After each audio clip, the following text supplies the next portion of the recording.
Morning Glory, America. Bonjour, hi, Canada. Hugh Hewitt here. I am not there today. I'm in Oklahoma City, but I'll be back tomorrow. Meanwhile, Bruce Hewitt, the one and only voice of Columbus, joins us. He, of course, knows all things Browns and Buckeyes, which qualifies him for this job. But more importantly, the great man on the radio, knows the news, knows everything you need to know. Take it away, Bruce.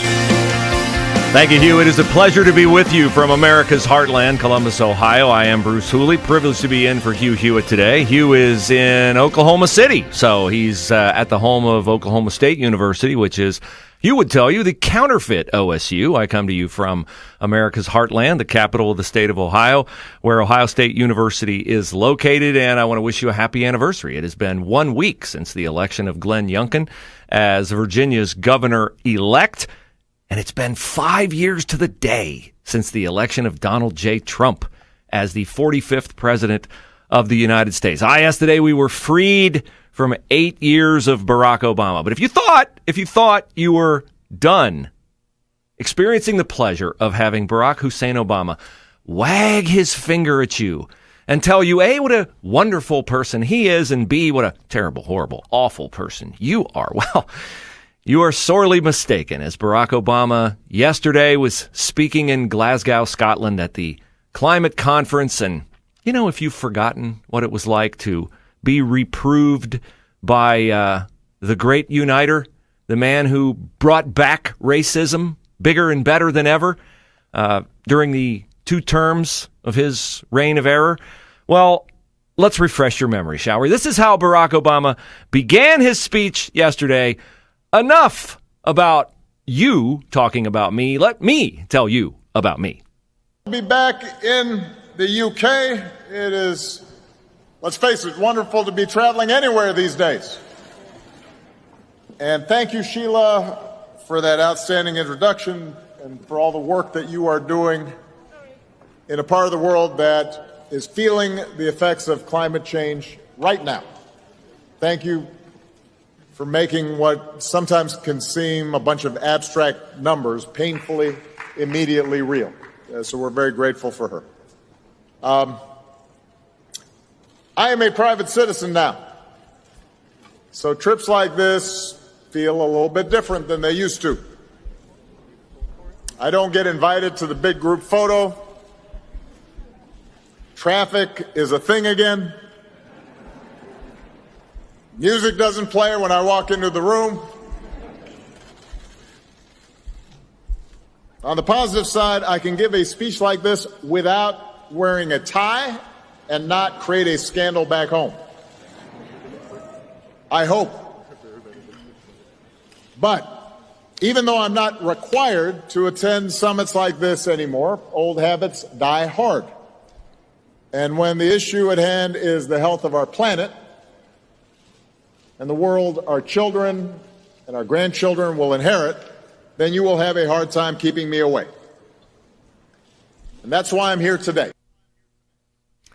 Of course that's why he's there today. He's there today because while the President of the United States, the guy he famously said turns everything he touches to, well, I can't say because I want to stay on the air according to FCC regulations, Joe Biden being in Glasgow, the President of the United States being in Glasgow, 13 members of his cabinet, an 85-car parade? That's not a carbon footprint, that's a carbon cannonball that we took to the climate change conference. None of them could articulate the importance of climate change like Barack Obama could, because, of course, nobody can do anything like Barack Obama can. He said it's painfully, immediately real climate change. Boy, I'll tell you what's painfully, immediately real. I filled up my car with gas last night. I don't drive a gas guzzler. I drive a mid-sized sedan. I checked the mileage, 34 miles per gallon. I'm seeing numbers I'm not used to seeing here in year one of the Biden administration. I'm not used to paying over $3 a gallon, 15 cents more per gallon in Columbus, Ohio this past week than the week before. I'm not used to seeing the first number on my bill at the end of filling up with gas be a 4 instead of a 2. That's something Joe Biden has brought to us, and something that won't diminish if Barack Obama, Joe Biden, and the Democrats get their way on climate change. Barack says trips like this are different than they used to be. I bet not. I bet not. Did you fly commercial? Did you take a boat over there? Did you row a boat over there to save the climate? No, of course not. He took a private jet, and he's just like John Kerry, who, we got to eliminate air travel, but not for people like me, because I'm important and I have to take a private jet. It's all rules that apply to thee, but not to me. You understand that's how Democrats operate. I'm Bruce Hooley. I'm in for Hugh Hewitt here in the ReliefFactor.com studios. It's nice to be with you. We will talk today about kitchen table issues, about whether the Democrats have learned their lesson from the Virginia elections. We will have David Drucker of the Washington Examiner joining us near the top of the hour, and I'm looking forward to speaking with Byron York in hour number 2, and Ben Domenech, who is someone I really enjoy, his writing at the Federalist and his reviews of politics and where we might be headed. Ben is the publisher of the Federalist. Columbus, Ohio, where I'm coming to you today from on 98.9 The Answer, has long been known as a test market for consumer goods. When McDonald's, Wendy's, Burger King has a new sandwich coming out, they often debut it in Columbus, Ohio, because the people here are thought to be representative of the United States of America. Columbus itself is representative of the cities in the United States of America. Let me tell you how. Columbus used to be a city that was, I'll say, ruled by Republicans, by wealthy businessmen. They were called locally the titans of the city, the kind of people that you didn't do anything in town without going and checking with the president of Bank One or the publisher of the Columbus Dispatch, people like that. It also had Republican mayors, and it had a city council of Republicans and Democrats. Columbus, Ohio is not that anymore. Columbus, Ohio now is exclusively Democrat, to the point where if you want to be a judge in Columbus, Ohio, you pretty much can't even be endorsed by the Republican Party. We've had 3 judges in the last year flip their party affiliation. Why? Because their politics changed? No, because they like being judges, and they were facing election, and they knew if they were perceived to be Republican, they were not going to win. The city council of Columbus is not only all Democrat, there's not a single Republican until this last election a week ago who even ran for city council. It is government by acclamation. And yesterday, in one of the most popular, in fact, I would say the most popular shopping, dining, entertainment areas of Columbus. It's on the east side of town. It's called, fittingly enough, Easton. It was bankrolled and envisioned by one of those titans, a guy you might have heard of, Les Wexner. Les Wexner, the founder, creator of Limited Brands, Victoria's Secret. Les Wexner, not in the news as much as he used to be. Too many uncomfortable headlines about Les Wexner's past friendship with a guy you might have heard of, Jeffrey Epstein. Well, still, the Easton shopping complex remains Les Wexner's baby, his signature creation. Next to it is one of the more affluent suburbs in Columbus, Ohio, New Albany, Ohio, where everything is surrounded by beautiful white fencing. It is Americana to a T. Except that yesterday, in Columbus, Ohio, just like has happened far too often in Chicago, 10 dead this past weekend, 50 shot, just like has happened for far too long in Baltimore and Philadelphia, in Milwaukee and Los Angeles and San Francisco, where violence has ruined great American cities. A man was shot dead yesterday in broad daylight, 11:30 a.m. outside a Target in an area of town that if it gains the reputation as a place that is unsafe to go, then one of the last places in Columbus, Ohio, where people feel safe to congregate will be gone. Guy standing outside a Target department store, 11:30 in the morning. Somebody walks up to him and shoots him and kills him and runs away. And they don't know who did it. They can't find him. And that was the 175th murder in Columbus this year on November the 8th. That matches the record total of murders in Columbus, Ohio, recorded last year. Yes, elections have consequences, Barack Obama. It brought Columbus, Ohio, a record murder total last year. It's bringing them what will certainly be a new record total this year. So I remember what it's like to have you wag your finger at me. And I'm not ready to go back to that. You're listening to The Hugh Hewitt Show. I'm Bruce Hooley. Thank you for joining us on The Hugh Hewitt Show. I'm Bruce Hooley, in for Hugh from the ReliefFactor.com studios. And it's our pleasure to be welcome to the show, David Drucker of the Washington Examiner. David is the author of In Trump's Shadow. And David, it's fitting that we bring up your book, In Trump's Shadow, as 5 years ago today, Donald J. Trump was elected the 45th president of the United States. And a week ago today, Glenn Youngkin, in a Republican wave in Virginia, was elected governor of Virginia.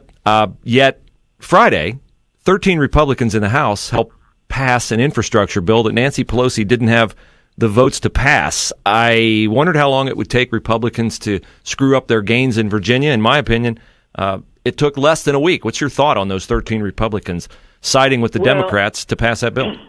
Yeah, look, it's interesting, and it's funny how you're able to tie all those anniversaries together. An election comes back around every couple of years.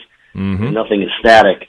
And as you can see, nothing is static for even a week. Look, there were always going to be Republicans to vote for the infrastructure bill. I mean, the question here, the reason some people are angry, well, you have two sets of people, right? You have some people who don't want to have had them vote for it at all. Other people just wish they would have waited for Pelosi to cobble 218 votes on the board, and then they would have been released. Or if not released, it just would have been understood that they were always going to vote for it because it was good for their district. It was good politics for them at home for their reelection. And, I think that's been the trick with this infrastructure bill. It's not so much the Republicans voted for it. They did that in the Senate. They were going to do it in the House because, generally speaking, it's a hard infrastructure bill, and a lot of voters support that sort of thing. And in the House, where you do have some Republicans in swing districts, voting for a bipartisan bill and something like this has a lot of mileage. The real issue here is Democrats just messed it up. By bickering amongst themselves and linking for so many months the infrastructure bill with this big social spending bill, that reconciliation package that started out at $3.5 trillion, they cost themselves Republican votes. And they also cost themselves a victory lap, even though they took one. And it is an achievement of sorts from a political standpoint and a policy standpoint. If they would have moved this thing through Congress into the president's desk, in mid-August or somewhere around there, right after the Senate passed it, rather than linking it to the social spending bill and being mired in infighting for months, it could have done Democrats a whole lot more good, and you probably would have seen possibly double the number of Republicans that voted for it, vote for it in the first place. And so the real story here, I understand why Republicans are upset, is you ended up with only 13 votes because of how Democrats handled this. And they just simply, once it was on the floor getting votes, I think that there were enough Republicans that were going to vote for it and weren't going to let it fail. But am I wrong? And David Drucker is our guest. You can follow David on Twitter at David M. Drucker. He's with the Washington Examiner, the author of the new book, In Trump's Shadow. Am I wrong? The AOC wing of the party, the most progressive wing of the party, they weren't going to vote for it right now. So why throw Nancy Pelosi a life preserver? I get your point that eventually they were going to have the votes and then you can jump on it. But I don't know why you expedite that process, because that gives the Democrats, in my mind, more time to get the social spending bill that they want to get to work on and try to wear down Joe Manchin and Kyrsten Sinema in the Senate. Right. So your read on this is viable, meaning it's not something I can argue with outright. And a lot of Republicans certainly feel this way, but it's also your political analysis of this is solid. But there's another way to look at this, just to play devil's advocate and to give you the different sides of this politically. The thing only got to the House because it got nearly 20 Republican votes in the Senate. So Republicans were already making this thing possible. And in some respects, by helping to pass the infrastructure bill, it actually now allows the centrists in the Democratic caucus more breathing room and creates less pressure for them to try and find a way to support the big social spending bill. It actually creates more breathing room for Joe Manchin and Kyrsten Sinema, because the one thing that the centrists and most rank and file members wanted across the board more than anything, maybe not on the Democratic side, but on the Republican, but across the board, was this infrastructure bill. So they effectively delinked it. And they also effectively, in a sense, rebuked the progressives who had been holding out and refusing to let this hostage out of the barn because they wanted to spend a whole bunch of other money on a whole bunch of other social programs. So there's a case to make that the idea that Republicans were helping to make this possible was already a done deal, and that by passing the one thing that the centrists wanted on both sides of Capitol Hill, they now can play a bigger game of hardball with the social spending bill because there is no linkage to the one thing they want. It may not turn out that way, but there's an argument to make that is a possible outcome here. Very good. Well, David, you made me feel better about it. I wish we had more time to discuss it. It's a fascinating topic. I appreciate your work. Follow David on Twitter at David M. Drucker. Get his new book, In Trump's Shadow. Hour number 2 of the Hugh Hewitt Show. Dead ahead. I'm Bruce Hooley, in for Hugh from the ReliefFactor.com studios. Back with more momentarily. Good morning, America. I'm Bruce Hooley, in for Hugh Hewitt here on the Hugh Hewitt Show from the ReliefFactor.com studios. My pleasure to be with you from America's heartland, Columbus, Ohio, where yesterday we recorded our 175th murder of the year, tying the record set last year. It is a story that resonates across America as the murder rate is up 30%. This unfortunate victim shot outside a department store in a major retail area in Columbus. So things are bad. Gas prices are up. The shipping crisis continues. And joining us to talk about all of those things is a gentleman that I admire greatly. I watch him on Fox News. I read him in the Federalist. He is Ben Domenech. Ben, thanks so much for your time today. Good to be with you, Bruce. I see that you're bringing people just all sorts of joy and cheer on this lovely morning. Yes, I am. And in America, but the truth is, that recognizing what's going on is vastly more important when so much is at stake, and we have to look at what really is going on, as opposed to pretend that what we're dealing with is, as Jen Psaki likes to say, just a delay in that exercise bike delivery or something like that. Yeah, I mean, you have kids, I have kids. That's the America that I'm fighting for, that I think you're fighting for with the gifts that God has given us. And my eyes work, my brain works. I know that humiliating withdrawal from Afghanistan is not an extraordinary success. I know that empty shelves are not the result of consumer demand being out of line to the point where it needs to be dialed back. These policies don't work, and we saw evidence of that a week ago, Ben, with the Virginia gubernatorial election. And I thought you gave one of the smartest takes on that on Fox News afterward, and you said that the Democratic Party needs to get done blaming every failure that they experience on race. I agree with you. I just don't think they can back away from that. It's like it's in their DNA. Do you think they will back away from intersectional politics at all? I don't think so, at least not anytime soon. And part of that, I believe, is that unfortunately, the people who are actually active within the Democratic coalition, the most vocal members of their organizations, and the most vocal people behind the scenes, are true believers on a lot of this stuff. I mean, if you want to rewind and look back at the failed Kamala Harris for president campaign, one of the after-action reports on that ran in the New York Times talked about the fact that her campaign was basically pulled in different directions, where some consultants, some of the people who were close to her, really wanted her to run a campaign that was going to be more open, less tied to race, less tied to a woke agenda, but that the younger people who were on her team were paying attention every day to what was going on Twitter. Above everything else, what was trending, and that she needed to weigh in on all manner of different issues that they thought were important because of that.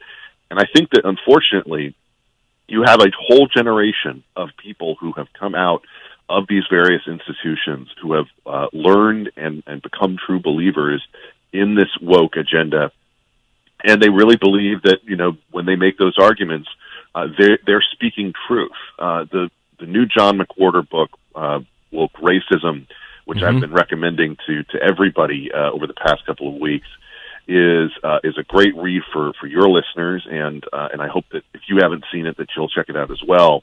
And he talks about all of this through the frame of understanding it as a new religion, as a system of belief that is engaged in, has sin and guilt and indulgences even, and making recompense. But what it doesn't have is any kind of forgiveness or anything at the end that would lead to grace or to a better life for us as Americans. And I think, unfortunately, the people who really have bought into that religion are running the Democratic coalition right now. I couldn't agree with you more. Our guest is Ben Domenech of the Federalist. You see Ben on Fox News. You follow him on Twitter at bdomenech, Domenech. I have heard John McWhorter talk at length about his book, and one of the things that I really admire about him is that he does not stand for this elevation of words as violence, this thing you talked about where, truth, I always say, does not require a modifier. There is no my truth, your truth. That's opinion. Justice does not require a modifier. Justice with a modifier is I'm going to take from you and give to someone else. And John McWhorter is candid enough and bold enough to say those things, and I believe that you do too. But as I look at the Republican Party, there's always this thing where I can rejoice that, okay, the Democrats are going to double down on racism as the reason Glenn Youngkin won. They're going to have AOC say, we didn't run a progressive enough campaign. That's fine, but the Republicans have to take advantage of those mistakes. And then I see 13 Republicans side with the Democrats and help them pass an infrastructure bill, Ben, that they couldn't have passed, at least at that moment, without their 13 votes. Am I wrong on that? And what was your view of the 13 Republicans in the House helping them pass that bill Friday? Well, first off, I would say that in the abstract, the idea that you're going to lose a number of different Republicans, including people who are headed to the exits or represent, urban districts that would benefit from that bill. In the abstract, you might understand why they would be tempted to break. But in the moment, just coming out of that significant sweep. I mean, keep in mind, Virginia has not elected a Republican statewide since 2009, and to sweep into all three of the statewides and then to take back the state house was just a significant electoral statement. To come out of that and then have these 13 Republicans break as they did on this infrastructure bill, I think was very bad optics for them. And certainly was a situation where they should have understood that in context, it would be read as a much worse decision than, if this was back in the summer when this infrastructure bill was originally being discussed. The problem that I really have, though, moving forward is the question that you raised, which is, what are Republicans going to do with the opportunity that comes for them out of this? Everybody anticipates a wave election next year. You see the numbers for Joe Biden and his administration. You see how bad things are going and that Americans are waking up to that fact. But I think that what we experienced with the Tea Party movement really left a bad taste in a lot of people's mouths, which is that they have this backlash to the Obama agenda in 2010, and what did they get out of it? Well, they really didn't get that much in terms of fundamental redirection of the coalition or anything along those lines. Are they supposed to be happy with sequestration and that kind of thing? Remember that as being the big takeaway. People want there to be dramatic change in the direction that the country is headed under these authoritarian leftists that have been in charge, quite frankly, for far too long, not just of our political institutions, but of every major institution of American life. They want Republicans to stand up on these culture war issues that they have been loath to engage in, that people like Youngkin have been, I think, smart enough to engage in and not back away from. That's something, though, that I think will require a lot of Republicans to get out of their comfort zone in terms of the issues that they're talking about, and to be prepared to be called racist when they do it. And that's something that, is absolutely one of the lessons, I think, we should take away from this moment. But what does that look like going forward? Does it look like a parental bill of rights? Does it look like a dramatic reformation of the way that we do education in this country? Does it look like something that goes beyond school choice and instead tries to offer to every American confidence that we're going to get this education system back on track, that their children are not going to be denied the right to learn and to be able to succeed in a competitive world? Those are all big questions, and I'm not sure that Republicans have quite adopted the level of language or the level of understanding of these in a domestic way that could lead to the type of dramatic change that is needed. I'm not sure they have either. Our guest is Ben Domenech of the Federalist. Follow Ben on Twitter at @BDomenech. This is, you're right, about the Tea Party. What did they get? And I would add to that, we were promised a wall. We had control of both houses of the Congress. We didn't get it. And so people wonder. Then they see this happen with the 13 Republicans helping them pass a bill, and they wonder, can we trust Mitch McConnell? That's not his fault, but Kevin McCarthy's in the crosshairs for what happened with these Republicans. Is that fair criticism of Kevin McCarthy, that he couldn't keep his coalition together? I think it's fair criticism, though I would say that, again, it's harder to keep people together when you've got, someone like Adam Kinzinger who's headed for the exit. There's no reason necessarily for him to go along with what the coalition is going to do. But I will say this: there is, I think, a real need for people right now to be locked into an agenda that they are engaged with as much as they were engaged with the Contract for America back in the 90s. That they say and commit to supporting now. You can't wait on this. You can't wait till you've got a whole crew of new members and try to herd them like cats around different concepts. What is the benefit at the end of the day for the average, right of center voter, not just Republican voter, but just right-leaning independents and the like, to vote in a whole crew of new people to have a generational shift in leadership away from the Nancy Pelosi's of the world? If at the end of the day the big difference is who gets to be in charge of what committee, or having subpoena power, or some of these other things that are important in the context of Washington, but do not make a difference in people's lives. They want to make sure that there's going to be a difference after this next coming election, and I think Republicans have a long way to go to convince the American people that what they can actually offer is something like that. And that is, I think, one of the most important aspects of what's going to happen in the coming year. Are they able to coalesce around an agenda that will actually make a difference, actually make an impact on people's lives, and force the Biden administration to back off all of this different woke agenda that they really are, as I said, true believers in, sold to the American people as unifiers. They've done more to divide us in a 9-month period, a 10-month period now, than I think anybody could have anticipated, just given all the bad mistakes that they've made. I agree. Ben, thank you so much. Appreciate your work. They are zealots in the Biden administration. You're listening to the Hugh Hewitt Show from the ReliefFactor.com studios. Bruce Hooley in for Hugh.